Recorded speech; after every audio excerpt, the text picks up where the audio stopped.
Well, the thing is behind the marketplace, right? There's this network effect that happens when you get some semblance of traction, right? Whether it's ad spend, whether it's on email lists. The thing is, all these affiliates are watching what each other are doing. So they're all on each other's email lists and things like that. So if you start to get someone big mailing regularly, you're going to see this like, hey, what's this? You're going to see this traction gain that way, not so much from the marketplace at that point, but just from what's happening in the emailing ecosphere with the ad spends running, right? People that are using spy tools are seeing it. A lot of the things I get from affiliates is like, hey, what's this offer, right? It keeps popping up. What is this, right? How do I get on it?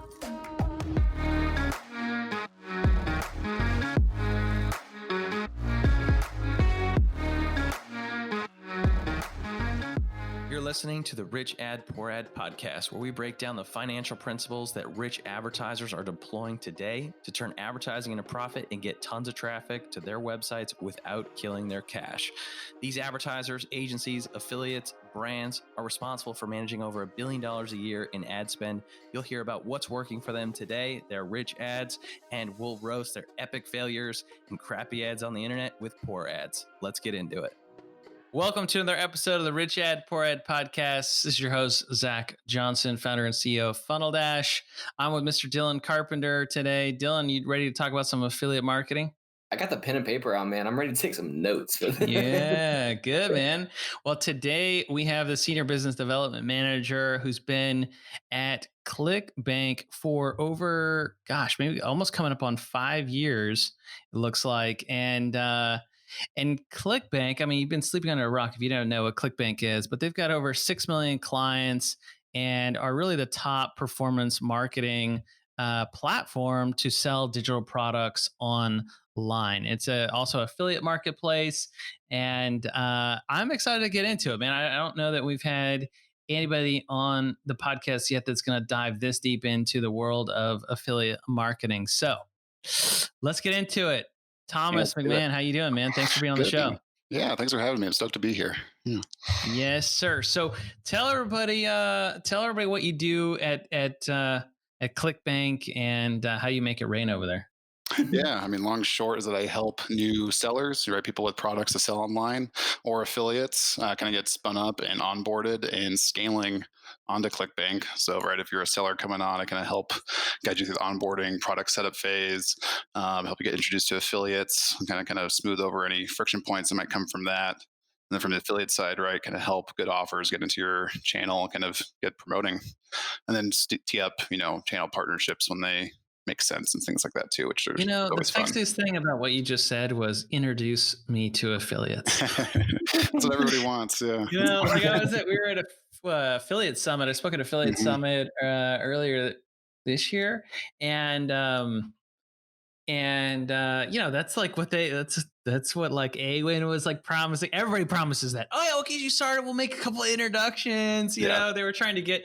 They're like, there was just like no networks out there for the world of B2B. And so it was not really a fun conversation for like a business, credit card product. But yeah, like that's the carrot to dangle in front of. It's like, okay, yeah, cool. All right, you manage my payouts. Cool. You manage my checkout. Cool. You manage my upsells. Yeah. Oh, you're gonna introduce me to affiliates? Oh, that's cool. Oh, yeah. Everyone thinks I've got the best offer too for the affiliates, and it's like that's amazing. Yeah, I just want to like know your Rolodex of like who your go-to affiliates are for new offers. Sure, let me just list them off. Yeah, let's just get those guys on the show. That is amazing. Well, that's very cool, man.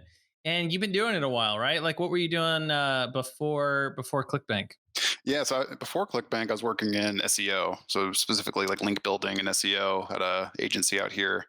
I got started there, just guest blog writing, building backlinks, making minimum wage as a writer because I got a creative writing degree for some reason, and awesome. Landed there, worked my way up, was managing a team of clients, and as an account manager, team manager there, and then kind of outgrew it and moved over to ClickBank into an account manager role.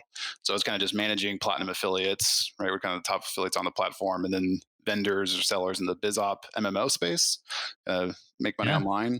Kind of cut my teeth with ClickBank, just direct response marketing in that role, realizing I didn't know as nearly as much as I thought about internet marketing. Yeah, and then like a year and a half later, moved into a biz dev role, and that was a really good fit for me. So I've been able to kind of excel there and do some fun stuff. Well, biz dev in the world of affiliate can get off the chain pretty quickly, but I feel like you guys keep it pretty kosher over there at ClickBank in the biz dev side of things. Yeah, we try.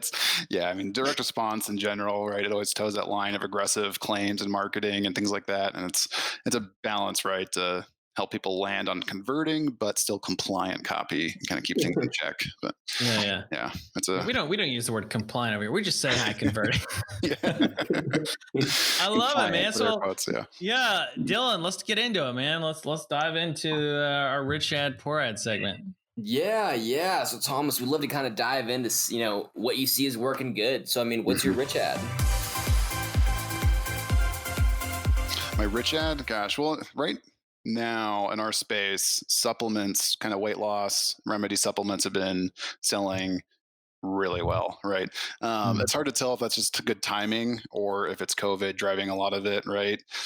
Of course, e-com buyer behaviors just changed as we've seen with COVID, kind of more people at home shopping online. So that's been a big part of it.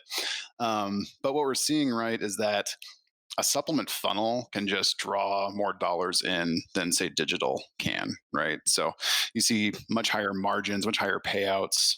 Well, I shouldn't say margins, right? A digital funnel can have higher margins because there's a lot less overhead, but it's a lot harder to get a $200 checkout, right? And if you can pay 50% of $200, it's still better than 100% of 70, right? So things, the economics just kind of go towards that multi-SKU, upsell flow with supplements. And the other part of that too is that we see a lot of digital sellers adding supplements to their back end, right? And starting to flush out their average order values that way. We've seen a lot of people leveraging joint ventures by putting other people's products in their upsell flows for one click, right? And be able to kind of boost earnings, customer acquisition, affiliates for money, things like that. I want to talk about what is the go-to supplement funnel. All right, I got some green juice here. I got some of my green juice. I got to take this every day. Yeah, that's been a good one. No, I mean, weight loss has been big, right? If you're an affiliate listening to this, you might have seen, Research or Get Proven kind of at the top of the charts. It's usually a weight loss supplement wrapped in a curious hook, if you want to call it that, right? Like Research is all about sleep, right? They lead with sleep and getting better sleep and all that, but it's weight loss offer on the back end of it, right? And that's kind of how they sell it. A great one I've seen that I've onboarded this year is better pooping, right? It's like can't poop, right? And that's the main headline, and it's a weight loss supplement on the back end of it with a gut health kind of hook, right? It's like a probiotic, but for weight loss. Around. Okay, I'm trying to pull these up as you're saying. Okay, I want to pull these up. We're going to link these in the show notes for everybody that's listening. So, Get Leverage, or what was it? Leverage. Get Proven. Here, can I chat in this thing? I can chat you the landers if you want. Yeah. Get Proven. Okay. Look at all these ads in Google. Here we go. We got some affiliates. Here we go. Oh yeah. We got some Get Proven, and then what was the other one? Research. Okay. So let's just talk about these two.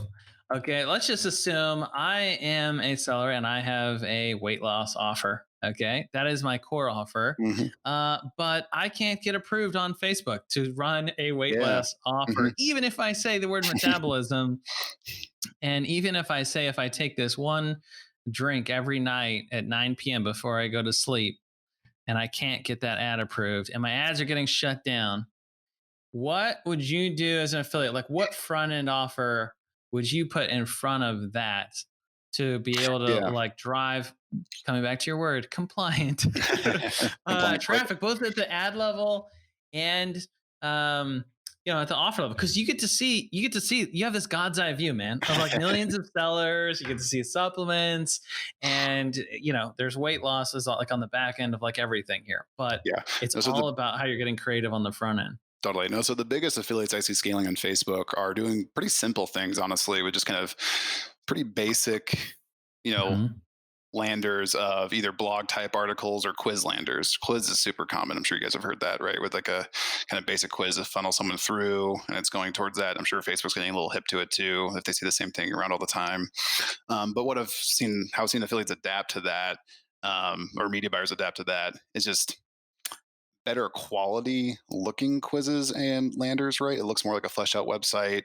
It's not like a regular content production piece, right? But it looks more like a blog that's out there, not just a single lander, but the whole site's framed that way. So, it's looking, and then you're redirecting people through.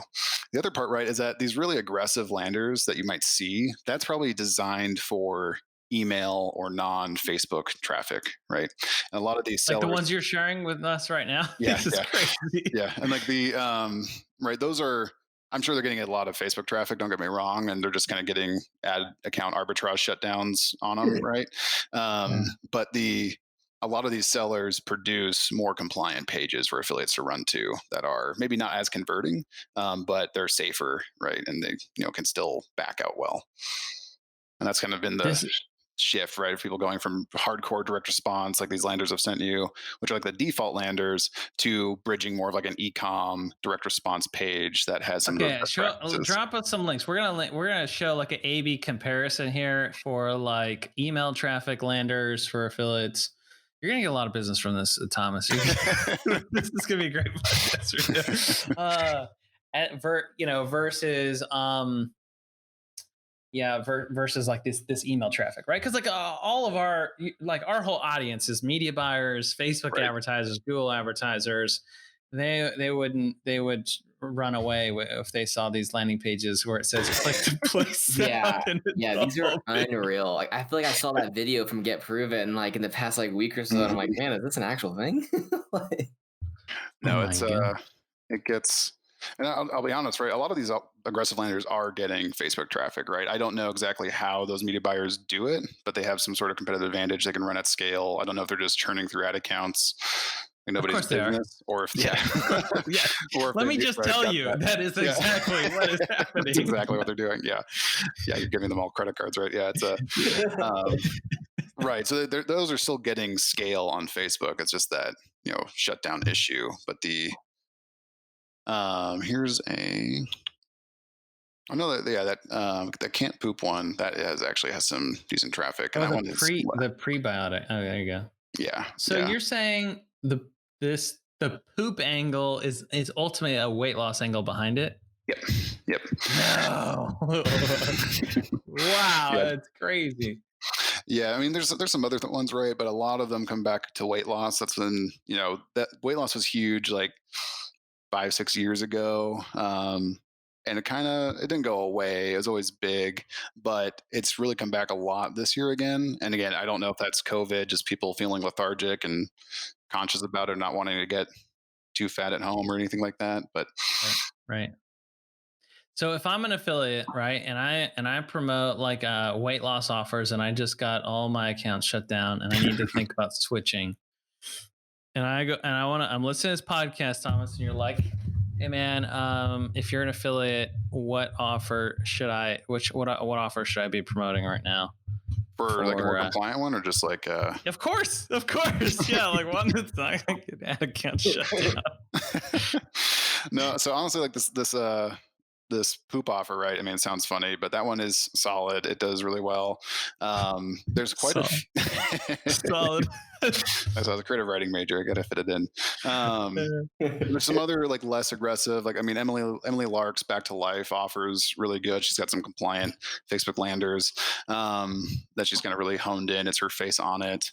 There's a pelvic floor offer. I'm not sure if you know what that is, but it's it's an incontinence, right, for women who have been pregnant, right? They've often lost their ab floor.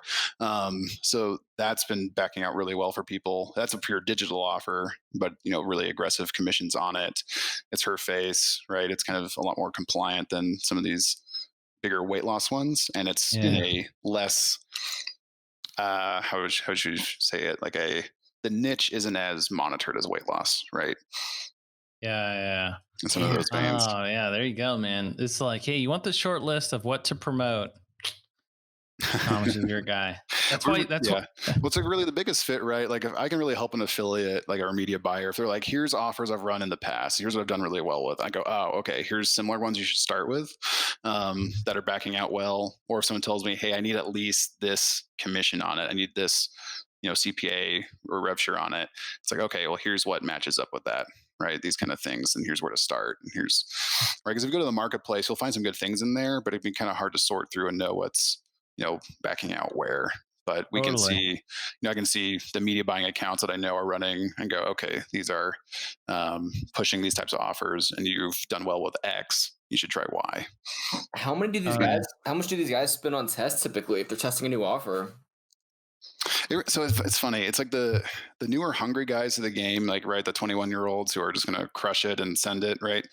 They'll just The I'll say- 21-year-olds. So Yeah. specific. well, it's like the 19, Yeah.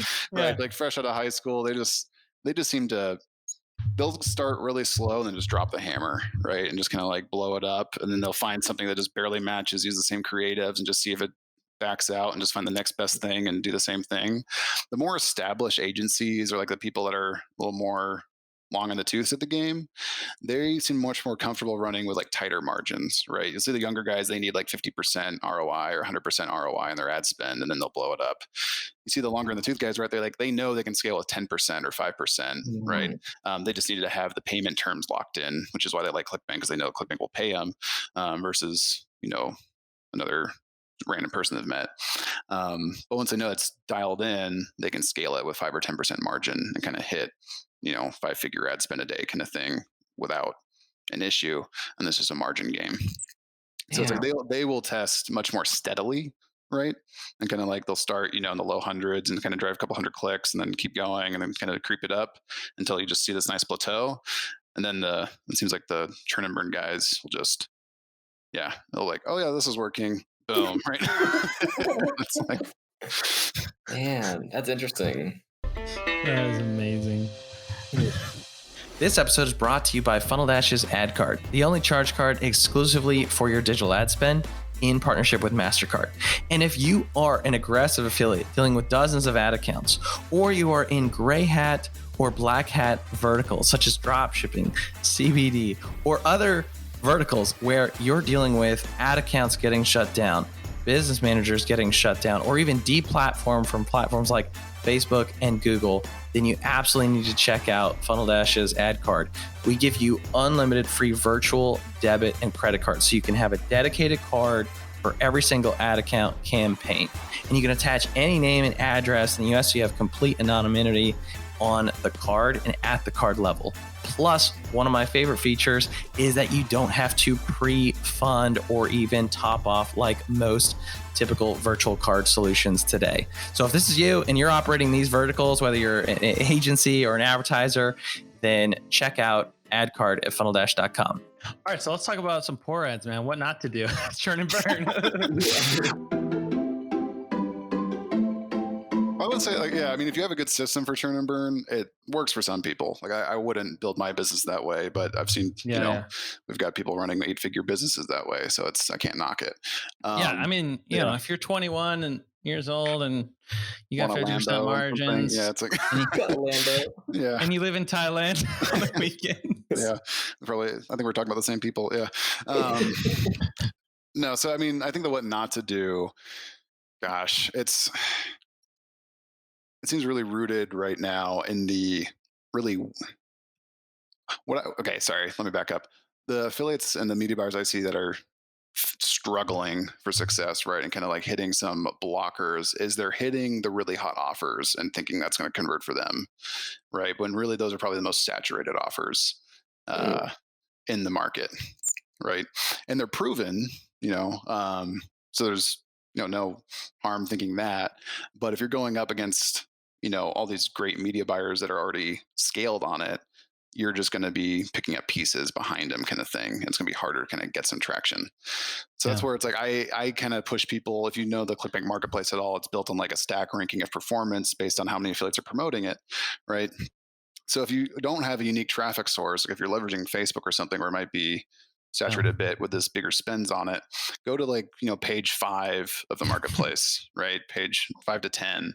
And those are still proven enough and backing out well that you can find not sleepers in there, right? But ones that have not hit that really high scale yet. The ones that'll be on page 1 in like a month or 2, right, are kind of in that group. And that's where to start testing kind of new campaigns on.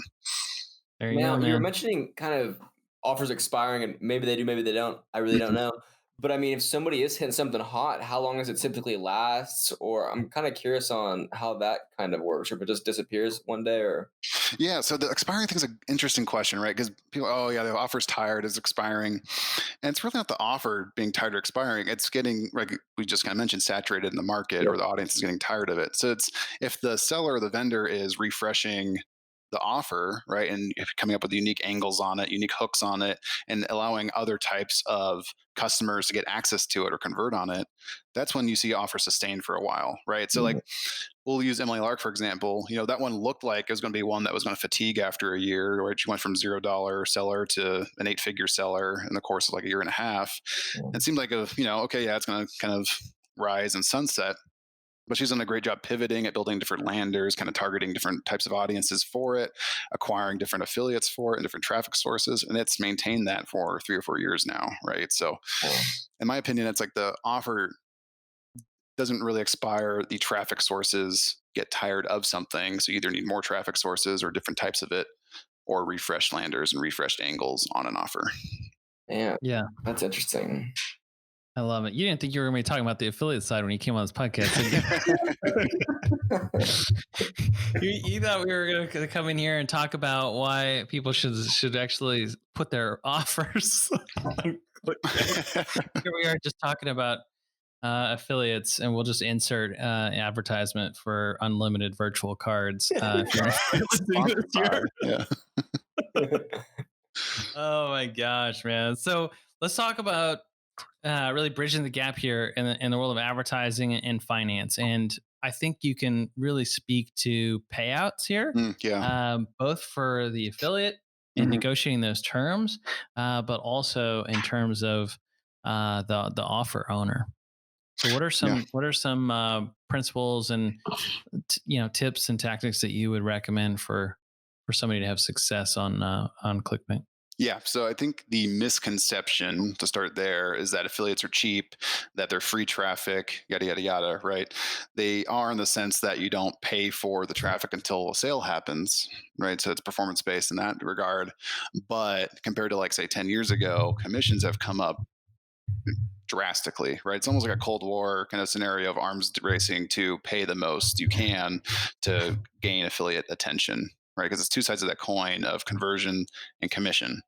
Both of those have to be on par or better than other offers in the space for you to earn that traffic from those affiliates, right? Now, affiliates are always wanting to test new offers because their offers fatiguing for their traffic source. So they need to find other offers to supplement it if that offer isn't refreshing. So they're usually happy to test new offers. It's just winning that same traffic from that affiliate month over month or week over week, whoever it might be, or day over day. That's where the economy of scale comes into play. So what I have to coach a lot of sellers on with the products is like, hey, you're, on average, right, for let's say a supplement funnel, it's like your initial payout on the front end is going to have to be in that, $60 to $70 range. And then the upsell is going to have to get it to that $100 to $150 range, right? If not better, right? And the good ones are better than that. That's just like in that on par level. So your average payout is going to have to be in that $100+ range for you to get what you're probably hoping for. Right. And now how that shakes out for your profit margins and your SKUs and how you bundle things. I don't know about that, but it just needs to pay out $100. Well, that's where you get into the 136 models, you get into the upsell flows and how those all work. Like that's where you can get really creative, right? With BOGOs or kind of different kinds of like funnel structures and like really get like how to increase that AOV.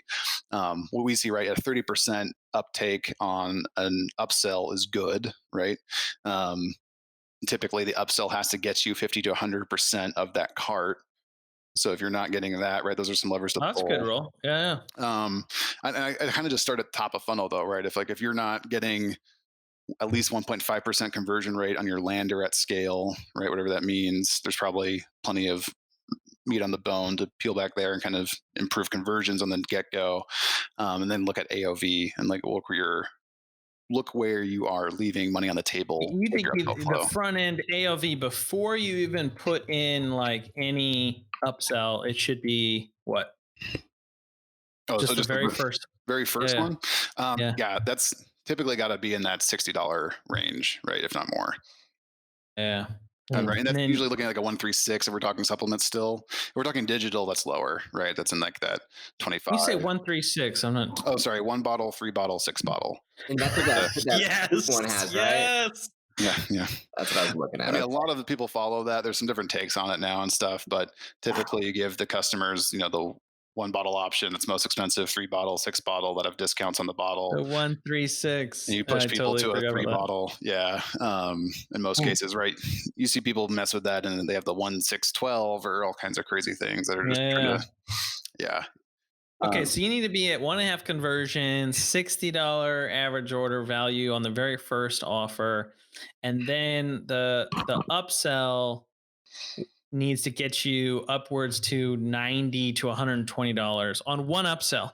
So price point wise, so I'm usually looking at 3 upsell steps, but that first upsell is going to give you always the biggest take rate, right? So that's where it needs to be a 30% take rate for success on the OTO. And what do you think price point wise the range is? Like if I'm sitting at $60 on the AOV run end, what price point? Well, so typically I'll see people kind of try to at least match or double that, right, with another bundle if it's a supplement still, and then so you like $100 price point, and you do 30% take rate, you get an extra $50. That's going to put you at 110. Exactly, right? And then you downsell from there and kind of have it each time is the common one I see, right? You'll kind of take something away, downsell, take something away, downsell, and then end the funnel if they're not taking. This is fun, man. I like this. We don't get into the all the tactics here on upsells and downsells on this podcast. I'm really enjoying it. But for a media buyer, right, who's like just looking at like just pay me, right? It's like pay me for what you owe me. I think it's important for them to understand that a lot of these offers are running at margin, if not negative already, right? When they're paying you a commission. And so when you go ask for more commission, if that's what your strategy is, there's often not a lot they can really give without even going more negative and making it riskier. So it's a big ask a lot of the time. Now this, right, unless they're giving themselves margin to play with and negotiate up to, which the smart ones will, right? So there's usually some wiggle room there. But if you're a media buyer just asking for more money, that's only going to get you so far with an offer owner. What you could ask instead is a customized lander, customized ad swipes, different kinds of things like that, like different like ways to leverage your traffic to get some conversion boost, which is the other way to like lift your average earnings, right? So, yeah. Do you see a lot of book funnels? This is kind of like we did like our agency growth book and our rich ed, poor ed book. And those were, if I were to I did not do free plus shipping on those. I did a digital version for $9.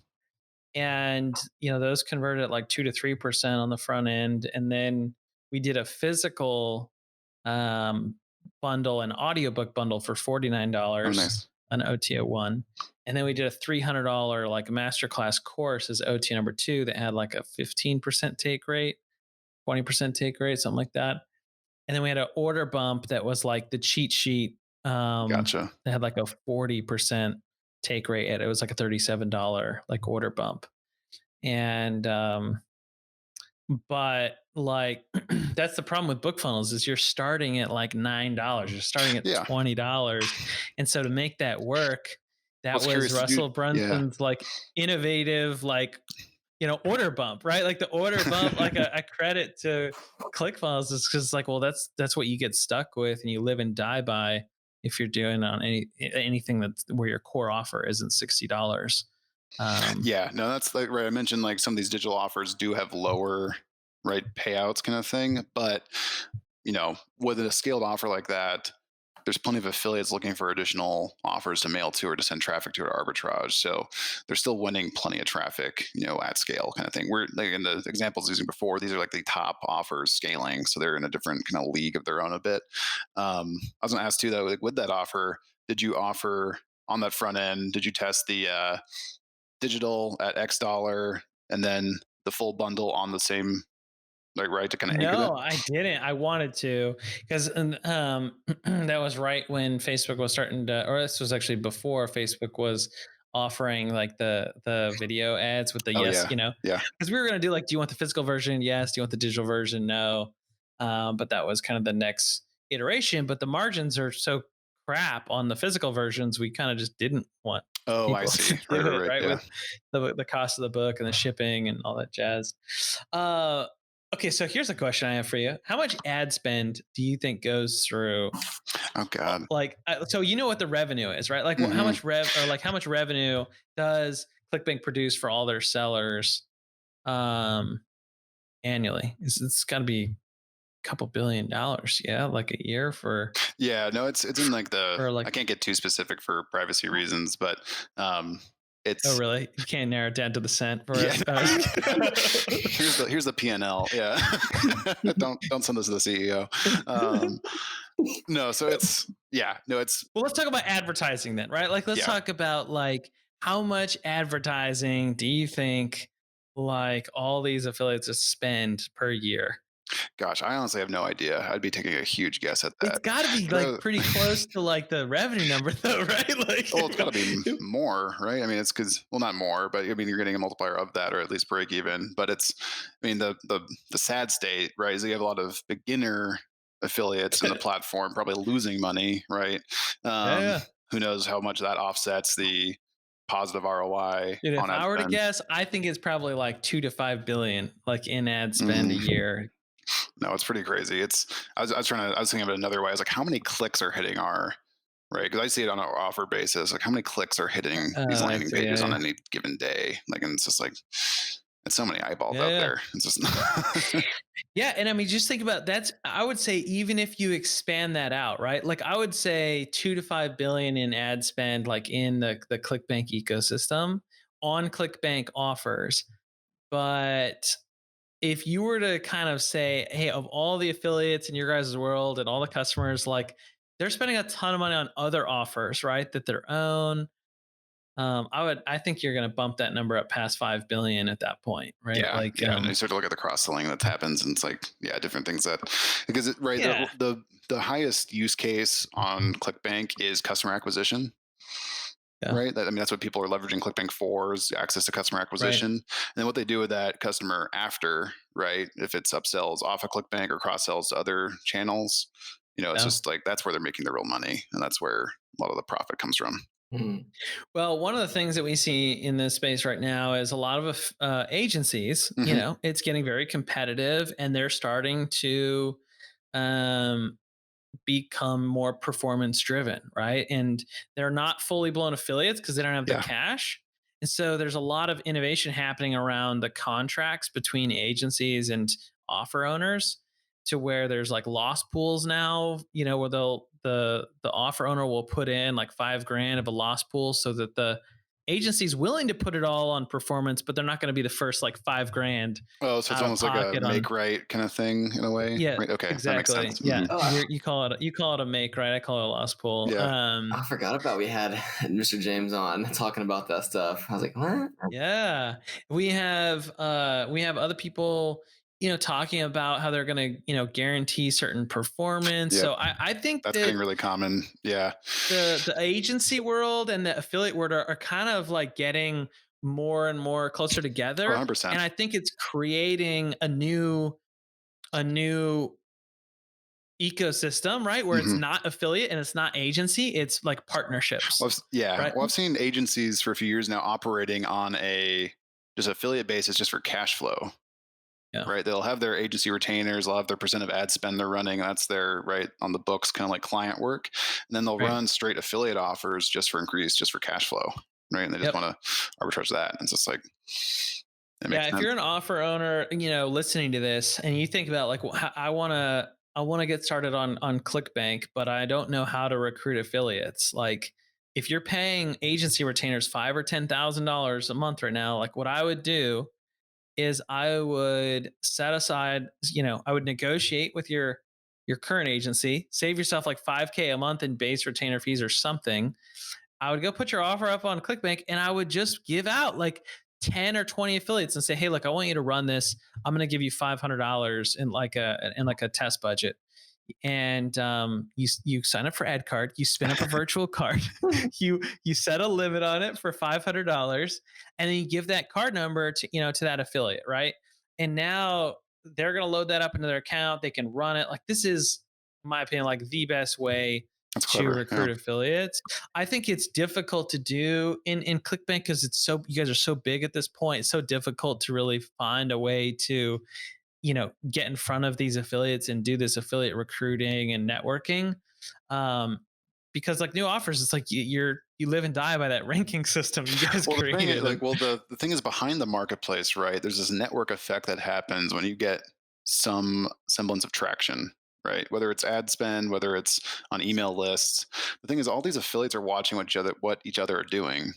So they're all on each other's email lists and things like that. So if you start to get someone big mailing regularly, you're going to see this like, hey, what's this? You're going to see this traction gain that way, not so much from the marketplace at that point, but just from what's happening in the emailing ecosphere with the ad spends running, right? People that are using spy tools are seeing it. A lot of the things I get from affiliates is like, hey, what's this offer, right? It keeps popping up. What is this, right? How do I get on it? And they weren't combing the marketplace for that. They were just going through their regular swipe files and different kind of seeing who's mailing what. Tools. Yep, totally. Well, Thomas, man, this is not at all where I thought this conversation was going to go. It's totally awesome. And we'll definitely have you back on to like focus more of the conversation for, the sellers and the offer owners. But yeah, man, tell everybody how we can support you and how people can get in touch. Yeah, well, my website's thomasjmcmahon.com. My socials linked to there from there and everything like that. Obviously go to clickbank.com, find out more about what ClickBank does. I would recommend checking out moneycall.clickbank.com if you're looking for offers that are kind of new and upcoming. It's a monthly kind of thing we do where we just highlight kind of top half dozen offers that might not be top of the marketplace, but top EPCs that are coming out. It's a good way to keep in check on that. And if you're at all interested in chatting about ClickBank, right, or how you can come on board, happy to chat through any of that kind of stuff. I love it. Yeah. I love it. Well, thank you so much, man. This has been awesome. Really appreciate it. Oh, of course, man. Yeah, it's been fun. Hope this was valuable for you and your listeners. Thanks so much for listening to another episode of the Rich Ad Poor Ad podcast. If you're like me and listen to podcasts on the go ahead and subscribe on Apple Podcasts, Spotify, YouTube, and richadpoorad.com/podcast. And if you absolutely love the show, go ahead and leave a review and a comment, share with a friend. If you do, take a copy, screenshot of it, email me, Zach@funneldash.com, show me you left a review, and I'll give you a free copy of the Rich Ad Poor Ad book. To learn more about the book, go to richadpoorad.com. To leave a review, go to richadpoorad.com/review. Thanks again.